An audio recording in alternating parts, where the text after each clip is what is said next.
नमस्कार दोस्तों, स्वागत है आप सभी का भंबू ज्ञानशाला पर। तो हमारी राजस्थान हिस्ट्री की क्लासें चल रही हैं जिनमें प्रजामंडल टॉपिक है वो हमारा चल रहा है। तो आज हम भरतपुर प्रजामंडल से आगे कंटिन्यू करेंगे। तो अगर आप ये हमारी क्लास देख रहे हैं तो आप चैनल को सब्सक्राइब कर लीजिए। आपसे रिक्वेस्ट है, आप लोग वीडियो तो देख रहे हैं लेकिन ये देखिए कि 63% लोगों ने सब्सक्राइब नहीं कर रखा है। तो आपसे रिक्वेस्ट है कि प्लीज़ सब्सक्राइब कर दीजिएगा। मात्र 3 या 4 सेकंड ही लगते हैं, आपके कोई पैसे नहीं है। सब्सक्राइब करना भी बिल्कुल फ्री है, वीडियो देखना भी बिल्कुल फ्री है।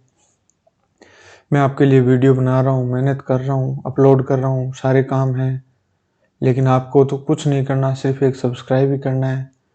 जैसे मुझे भी अच्छा लगे भी हाँ, आप लोगों को वीडियो पसंद आ रही है, आप लोग वीडियो देख रहे हैं, तो मुझे भी थोड़ा मोटिवेशन मिले। आप लोग भी कंटिन्यू पढ़ते हैं तो आप लोग भी बोर होते हैं, मैं भी कंटिन्यू वीडियो बना रहा हूँ तो कुछ ना कुछ तो मुझे भी चाहिए भी। हाँ, आप लोग वीडियो देख रहे हैं, आप लोगों को वीडियो पसंद आ रही है तो प्लीज़ सब्सक्राइब कर दें। तो आज हम वो भरतपुर प्रजामंडल पढ़ेंगे। प्रजामंडल है वो राजस्थान के हर एग्जाम के अंदर आता है। फर्स्ट ग्रेड है, सेकंड ग्रेड है, रीट है, फिलहाल सीटी होने वाला है, एलडीसी भी होगा आगे। उसके बाद में वीडियो की भी भर्ती आने वाली है, पुलिस कांस्टेबल है, एसआई है, एसआई के अंदर भी ये सारी चीज़ें आने वाली हैं। तो आपसे रिक्वेस्ट है कि आप चैनल को सब्सक्राइब करें ताकि जो सब्जेक्ट की अभी क्लासें वीक में 3 आ रही हैं, सोमवार, मंगलवार, बुधवार को ठीक सुबह 8 बजे आ जाती हैं। और अगर आपको लगता है भी हमें टाइमिंग है वो चेंज करवानी है तो वो भी आपकी कर दी जाएगी कि अब सुबह 8 बजे है तो आप बता दीजिए भी शाम को 8 बजे करना है तो शाम को भी हम कर देंगे टाइमिंग। वो आप नीचे कमेंट कर दीजिएगा जिसको भी इश्यू है टाइमिंग को लेके। बाकी मोस्टली ये मैंने टाइमिंग सुबह लड़कियों के कहने पे की है। मेरे को मैसेज आए थे, मैंने स्टार्टिंग में तो शाम का टाइम सोचा था, लेकिन कईयों का कमेंट आया था कि भी सुबह 8 बजे अपलोड कर दिया करो ताकि 10-11 बजे हम जैसे टाइम मिले तो वीडियो देख लें, या कई बार सुबह 8 बजे भी टाइम मिलता है तो सुबह देख लें। तो चलिए आज हम भरतपुर प्रजामंडल वो स्टार्ट करते हैं। तो आप लोग चैनल को सब्सक्राइब कर देना। भरतपुर प्रजामंडल के उस समय जो शासक थे वो किशन सिंह थे। जो उनका जो शासनकाल है वो 1919 से 29 के मध्य। भरतपुर रियासत में प्रजामंडल सुधारकों का काल है वो माना जाता है। किशन सिंह ने जगन्नाथ दास जो अधिकारी के नेतृत्व में भरतपुर रियासत में प्रशासनिक सुधारों के लिए एक आंदोलन है वो चलाया था, जिसे शुद्धि आंदोलन के नाम से भी जाना जाता है। भरतपुर प्रजामंडल की जो स्थापना है वो 1938 में होती है। भरतपुर हो गया, अलवर हो गया, करौली हो गया, इन चारों की अलवर, भरतपुर, धौलपुर और करौली 1938 ही मानी है। जिस कई हैं उनमें चेंजिंग है वो मैं आपको बता दूंगा, लेकिन आप इन चारों को 1938 ही मानना। और 1938 में गोपाल दास यादव, किशन लाल जोशी, मास्टर आदित्येंद्र, जुगल किशोर चतुर्वेदी ने की थी। इनके जो प्रथम जो अध्यक्ष थे वो कौन थे? गोपीलाल यादव। आप इस नाम को याद रखेंगे तो ये भरतपुर पड़ता है, ये बिल्कुल यूपी और हरियाणा के उनके पास में पड़ता है। तो उस एरिया में कौन ज़्यादा है? यादव ज़्यादा है।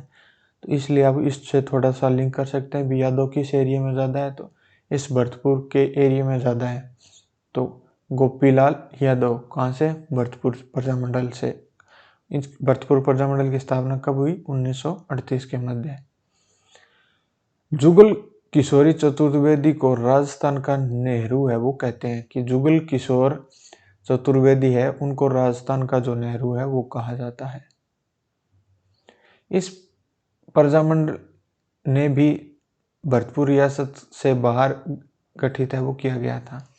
यानी इस प्रजामंडल को भी, यहाँ को है वो बीच में मिस हो गया, यहाँ पर लिख सकते हैं कि इस प्रजामंडल को भी भरतपुर रियासत से बाहर है वो गठित किया गया था। 1940 ईस्वी में इस प्रजामंडल का प्रजा परिषद नाम से भी पंजीकरण है वो करवाया गया था। यानी रियासतों के अंदर किसी भी संस्था या गठन को चलाने के लिए उसका है वो पंजीमंडल है वो करवाया जाना जरूरी था उस समय। तो इस भरतपुर प्रजामंडल का गठन वो 1938 में किया गया। इसका जो पंजीकरण है वो 1940 में किया गया प्रजा परिषद के नाम से। 1941 ईस्वी में प्रजा परिषद का जो प्रथम राजनीतिक सम्मेलन है वो ब्रह्मवाद बयाना भरतपुर में मास्टर आदित्येंद्र की अध्यक्षता में हुआ था।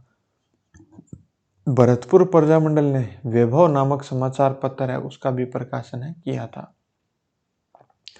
इसके अंदर जो महिला आंदोलनकारी थी उनमें सरस्वती बोहरा, जमुना देवी, बसंती देवी, द्रमुवती देवी, ब्रिज रानी, राम रानी और सुशीला त्रिपाठी शामिल थी। मुख्य रूप से और भी थी, लेकिन ये मुख्य रूप से आंदोलनकारी शामिल थी इस प्रजामंडल के अंदर। नेक्स्ट जो प्रजामंडल आता है वो आता है धौलपुर प्रजामंडल। धौलपुर रियासत में राजनीतिक जागृति का प्रारंभ है वो आचरण सुधार सभा के द्वारा किया गया, नागरिक प्रचारणी सभा द्वारा किया गया था। यानी ये जो धौलपुर रियासत है उनमें ये जो दो सभाएं थी, आचरण सुधार सभा और नागरिक प्रचारणी सभा के द्वारा किया गया था। आचरण सुधार की जो स्थापना है वो 1910 में यमुना प्रसाद शर्मा के द्वारा, नागरिक प्रचारणी जो सभा है उसकी स्थापना 1934 में ज्वाला प्रसाद जिज्ञासु और जौहरी लाल इंदू ने की थी। धौलपुर प्रजामंडल की जो स्थापना है वो 1936 में कृष्णदत्त पालीवाल, ये मैंने बताया था कि आप इसको 1938 मानिए, लेकिन ये देखिए 1938 और 1936 है, ये दो मानी गई है, तो इसलिए मैंने आपको ये एक याद रखने के लिए कहा है भी आप 1938 है ये मानिए। या तो 1938 होगा या 1936, अगर ऑप्शन में पूछा जाएगा तो दोनों में से एक होगा। अगर आप 1938 को याद रखेंगे तो ऑप्शन में 1938 नहीं होगा, तो उसके लगभग आप 1936 है उसको ऑप्शन को क्लिक है वो कर देंगे, जिससे आपका ये क्वेश्चन है वो गलत है, वो नहीं होगा। 11 अप्रैल 1947 के तसीमो हत्याकांड का जो संबंध है वो धौलपुर प्रजामंडल से है। इस हत्याकांड में पच्चम सिंह और छत्तर सिंह नामक जो कार्यकर्ता है वो मारे गए थे। ये मैंने आपको बता दिया कि धौलपुर प्रजामंडल की जो स्थापना है वो 1936 और 38, ये दो सन है वो आपको याद रखनी है, लेकिन आप 1938 को याद रख लीजिए जिससे कि आपका ये 36 वाला काम भी हो जाएगा। मार्च 1948 को धौलपुर का जो विलय है वो मत्स्य संघ में कर दिया गया था। नेक्स्ट आता है वो आता है अलवर प्रजामंडल। इसलिए मैं आपको ये जो चारों प्रजामंडल है ये साथ में पढ़ा रहा हूँ। अलवर है, धौलपुर है, भरतपुर है और करौली है, जिससे कि ये चारों है वो आपके एक साथ है वो क्लियर हो जाए। तो अलवर प्रजामंडल की जो स्थापना है ये 1938 में भवानी शंकर शर्मा, हरिनारायण शर्मा, कुंज बिहारी मोदी ने की थी। कब? 1938 में। हरिनारायण शर्मा ने अलवर में आदिवासी संघ जो वाल्मीकि संघ की है वो स्थापना की थी। जागीर माफी जो आंदोलन है वो 1941 में सत्यदेव विद्यालंकार शुरुआत है वो राजगढ़ में की गई थी। अब शाहपुरा प्रजामंडल की बात कर लेते हैं। शाहपुरा जो प्रजामंडल की स्थापना है वो भी 1938 में अभय सिंह डांगी जो अध्यक्ष थे, गोकुलाल असावा, रमेश चंद्र ओझा और लादूराम व्यास ने की थी। 1938 है वो प्रजामंडल स्थापना का सबसे बड़ा है वो वर्ष है। इसके अंदर सबसे ज्यादा जो प्रजामंडल की स्थापना है वो की गई थी। शाहपुरा राजस्थान की जो प्रथम रियासत थी जहां उत्तरदायी सरकार की स्थापना हुई थी। यहाँ के जो शासक थे वो सुदर्शन देव थे ने गोकुलाल असावा के नेतृत्व में उत्तरदायी सरकार की स्थापना है वो की थी। उसके बाद में जो सिरोही प्रजामंडल है, सिरोही प्रजामंडल की स्थापना 1939 में गोकुल भाई भट्ट ने की थी। गोकुल भाई भट्ट को राजस्थान का गांधी भी कहा जाता है। ये नोट लगा के लिखा हुआ है, ये आप ध्यान रखना। 1934 में वर्दी शंकर शर्मा और भीमशंकर शर्मा ने बम्बई में सिरोही प्रजामंडल की स्थापना है वो की थी, लेकिन इस प्रजामंडल को विशेष वो सफलता है वो नहीं मिली। इसलिए गोकुल भाई भट्ट ने 1939 में जो स्थापना की थी, तो इसी डेट को आपको ध्यान है वो रखना है। ये मैंने नोट करके दे रखा है, भी हो सकता है कभी 1939 ऑप्शन में ना हो, तो ये आप थोड़ा सा याद रख लेना, बाकी ज़्यादा इसको याद रखने की जरूरत नहीं है। आपको सिरोही प्रजामंडल के लिए 1939 ही मिलेगी। उसके बाद हम बात करें तो कांताबेन काशीबेन का संबंध है वो भी सिरोही प्रजामंडल से है। सिरोही संदेश नामक जो समाचार पत्र है संपादन वो भीम सिंह कर शर्मा द्वारा है वो किया गया था। ये जो करौली प्रजामंडल ऊपर रह गया था तो ये यहाँ आपको मिल गया है। इसकी जो स्थापना है वो 1938-39 में की गई थी, तो आपको 1938 है वो याद रख लेना, काम चल जाएगा। त्रिलोकचंद माथुर और चिरंजीव लाल मिश्र ने इसकी है वो स्थापना की थी। तो आपको करौली है उसके साथ 1938 त्रिलोकचंद माथुर और चिरंजीव लाल मिश्र आपको याद है वो रखना है। कुंवर मदन सिंह है वो करौली किसान आंदोलन का भी नेतृत्व है इन्होंने किया था। उसके बाद में किशनगढ़ प्रजामंडल है, इसकी जो स्थापना है वो 1939 में कांतिलाल चौथानी ने की थी। कांतिलाल अलग है, कांतिलाल चौथानी है वो अलग है। कांतिलाल चौथानी और जमाल साहनी की थी। तो इसमें कांतिलाल चौथानी है ये इम्पोर्टेंट है, बाकी जमाल साहब भी इम्पोर्टेंट है क्योंकि इन दोनों ने मिलकर की थी। तो किशनगढ़ की जो प्रजामंडल की स्थापना है वो 1939 में। उसके बाद में कोटा प्रजामंडल है, तो कोटा प्रजामंडल की जो स्थापना है वो 1939 में पंडित नेनूराम शर्मा ने, अभिन हरी, मोतीलाल जैन, फैज मोहम्मद आदि ने की थी।